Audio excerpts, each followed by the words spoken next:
high on yourself. And how, as Jim Mueller reports tonight in his Extra, sports is a better way for many young people to build up their sense of self-esteem and self-confidence. And tonight, Jim shows us why that's true through the eyes of one man it did work for and through some young people who see now how it should have worked for them.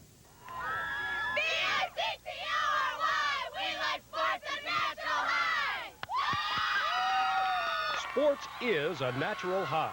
Yesterday, we saw and heard from kids who are using athletics instead of drugs as a turn-on. Today, we'll hear from some kids who found out too late. But first, let's talk with a famous athlete who performs right here at the stadium and is proof that sports is the better way. This is the kind of neighborhood Reggie Rucker grew up in. The ghettos of Washington, D.C. offered little hope but a lot of trouble. Today, Rucker, of course, enjoys the good life. He's famous, admired, and fulfilled as a human being because he used sports to get high on himself. Reggie says he got some good advice early on, and that can make a difference. Yes, it can be, because then that child probably will turn to people who don't have the proper advice for him. You know, the people, the clubhouse lawyers and the people out on the street who know all the answers. And unfortunately, when we can't find someone who's willing to spend that extra time with us, then we seek others who may have some advice for us, but it might not be the proper advice for that person. These kids are involved in sports, but for them, the involvement came a little late. They're practicing here at the Cuyahoga Hills Boys School, where they were committed after getting into trouble. These youngsters have seen both sides and are quick to tell you sports is a better way than drugs and illegal shortcuts. In sports, I think you have more people to back you up, you know, to give you more support, you know. And they'll be asking you to come to a party or something, you know, where there ain't going to be beer, there ain't going to be dope. And you have more things to do, more places to go with the right kind of people and the right atmosphere instead of the wrong atmosphere. Play football, basketball, something to keep the time going instead of out there in the streets doing crimes, because, you know, as I can see right now, it's not worth it. And you can get high through sports. True. It is true. You can get high on sports, and the best part is you get high on yourself in the process. Drugs and alcohol are not a trip. They're a trip up. So if you really want to feel good, get the score. Try sports, the better way. Jim Mueller, Action 3 Sports.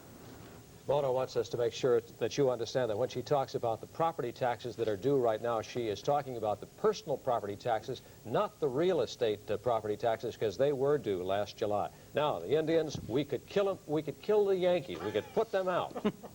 Is that a Freudian slip there or something? No, actually, yeah. We could eliminate them, at least in the second half, but they're already in the playoffs, the Yankees are, because they won the first half. Well, the good news, the Cleveland Indians hopefully awaiting good word on Bert Blyleven's ailing elbow. But right now, though, they're going to be taking on the New York Yankees again tonight in a few hours with Len Barker trying to come out of a second-half swoon. Now, Barker is 7-7 and certainly a better pitcher than that. And hats off finally to Rick Manning. While everyone uses Manning as their favorite whipping post, Manning had a big evening last night. He stole 3 bases, scored from second on this wild pitch. Rick also drilled this double in the ninth inning to drive in a run and singled earlier in 3 official trips. He also scored a run and hustled as usual in the outfield. And then there's Rick Waits on the verge of being bounced from the starting rotation, stymied the Yankees with a 6-hit shutout last night. Meantime, Blyleven is in Los Angeles undergoing an exam on his tender right elbow. Blyleven has developed stiffness in the elbow, and preliminary exams say it's a nerve problem, which could be serious. National League scoreboard today, the Cubs have moved within 3.5 games of the lead, a 4-3 win over St. Louis. Their lead cut to a game, and Pittsburgh leading the Mets 1-0 in the second. In that Cubs 4-3 win over the Cardinals, St. Louis took a 3-1 or 3-0 lead here in the fifth on Dane Org's single up the middle. But in the Cubs half, Ty Waller unloaded his first Major League homer into left field over the wall of ivy. Bob forced the pitcher, a man on. That made it 3-2 Cardinals. But then in the sixth inning, the Cardinals defense saved a run when outfielder Gene Roof here in left field literally goes into the ivy to catch this drive. Watch this. But the Cubs scored in the 8th and the 9th to pull out the victory for Chicago. So the catch didn't do much good. Well, it looks like Larry Holmes' Ronaldo Snipes fight will not be staged in Cleveland on November 6th. Public Hall is booked for the ski fair, so promoters are now seeking Pittsburgh as the site. There is, however, a good chance that former welterweight champion Roberto Duran will continue his comeback right here with a fight at Public Hall on November 14th against an unnamed opponent.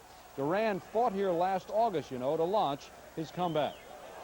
Well, the Browns were off today, but the coaches were not. They are working on the game plan against unbeaten Atlanta on Sunday. The Falcons 2-point favorites. And if there is any consolation, Coach Sam Rutigliano says that Atlanta's defense is good, but not as good as Houston's.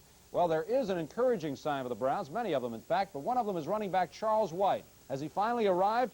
Well, maybe not all the way. This is White's biggest moment last year, a 31-yard touchdown pass play against Kansas City, and he flashed the brilliance of his collegiate career.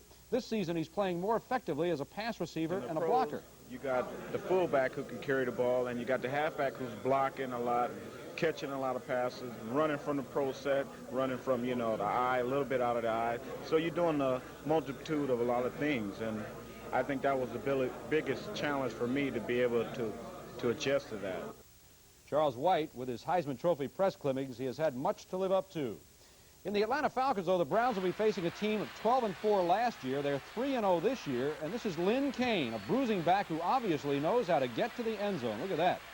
And the Falcons have awesome firepower. Quarterback Steve Bartkowski likes to go over the top to receivers like Alfred Jenkins. But just as effective this year is their swarming defense, especially linebackers like Fulton Kuykendall and Robert Pennywell. Yes, the Falcons pose plenty of problems for the Browns. And the Green Bay Packers are prominent differences in attempts to sign receiver John Jefferson, who was acquired from San Diego last week. All of a sudden, the Packers may find themselves in the same bind that the Chargers eliminated with the trade. And X-rays were negative on Rams quarterback Pat Hayden for injuries to his ribs and sternum. He will begin throwing on Thursday. In the UPI Top 10 college football poll, Southern Cal easily slipped into first ahead of vanquished Notre Dame. Oklahoma second, Penn State up to third, Texas fourth, Pittsburgh fifth, and Michigan up 6 spots to sixth. Then it's UCLA, Ohio State remaining 8th, North Carolina, Alabama fell to 10th, Notre Dame dove to 11th, and Nebraska is 12th. So you don't stay there long, folks, if you don't win. You could put a pretty good all-star team together out of those top 12 teams. Football factories. We talked a moment ago about the people in Summit County having a chance to vote down some taxes. Well, today, people in 3 suburbs have been deciding whether or not they might pay more for their services. And then some strong words from the Russians' man at the United Nations. America's defense against sneak attack is an early warning system that stretches an invisible electronic line across the top of the continent. Now Vertronics, an electronics corporation that supplies the Air Force, major corporations, and hospitals with advanced technology, such as this digital thermometer, has developed an early warning burglar detection system for your home or business that stops the intruder before he gets in. It's called the bug.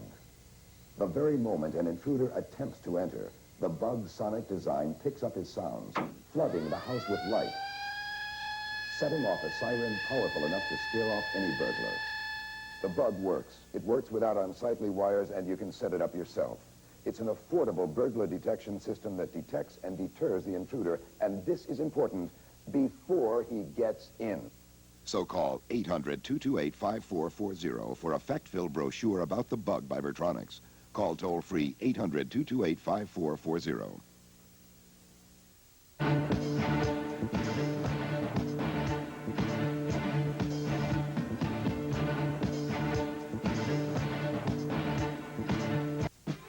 The great-looking taste of Digester. Ooh, you wear it well. Discover the power of gold.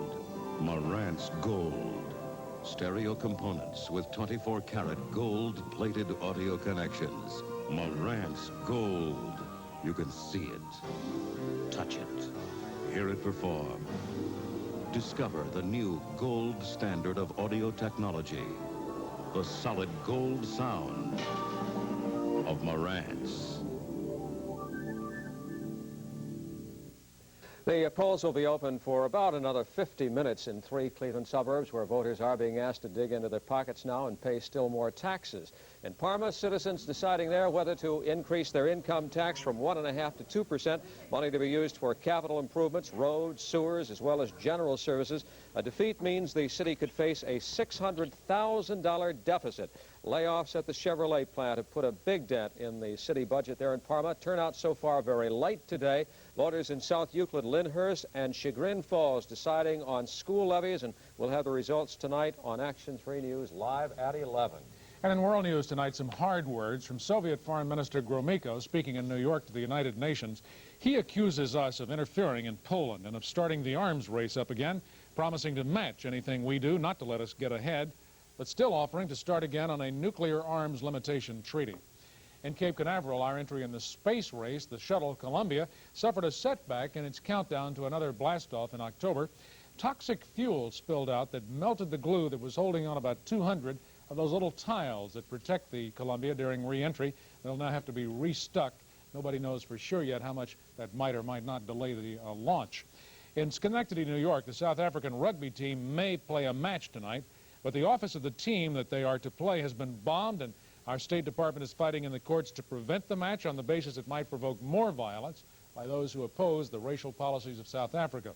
The match, if it is played, will be played several miles away in Bleecker Stadium in Albany, New York. Dave and I had just reported on this a day or so ago. It's been recommended, as you know, that the Americans held hostage for 444 days in Iran be paid a few dollars for each of those days. Now one ex-hostage is saying that the amount is insulting and he has threatened to sue the government. Well, this is what Dick Fagler thinks. A presidential panel deliberated for 3 months and then decided that each Iranian hostage ought to be paid $12.50 a day for each day served as a hostage. Now, based on an 8-hour day, that's $1.56 an hour. Of course, if you figure that being a hostage is one of those 24-hour-a-day jobs, like being a reporter is or being a burglar is, then the hostages were paid 52 cents an hour, which is roughly the starting salary for a beachcomber at high tide. I figured this out because, to me, it shows you the kind of trouble we get into every time we try to put a price tag on something in this country. When the hostages came home, they were given the nation's thanks and all treated as heroes, in many cases over their own objections. If it had ended there, it would have been all right. But because we are a people who judge almost everything by what you can pawn it for, this silly commission had to deliberate 3 months to put a price tag on our thanks. Now we've learned what our nation's thanks is worth. It's worth 52 cents an hour. Now we know what the day rate for heroes is, $12.50 a day. I don't begrudge the hostages their money. I just wish it could have been slipped to them on the sly.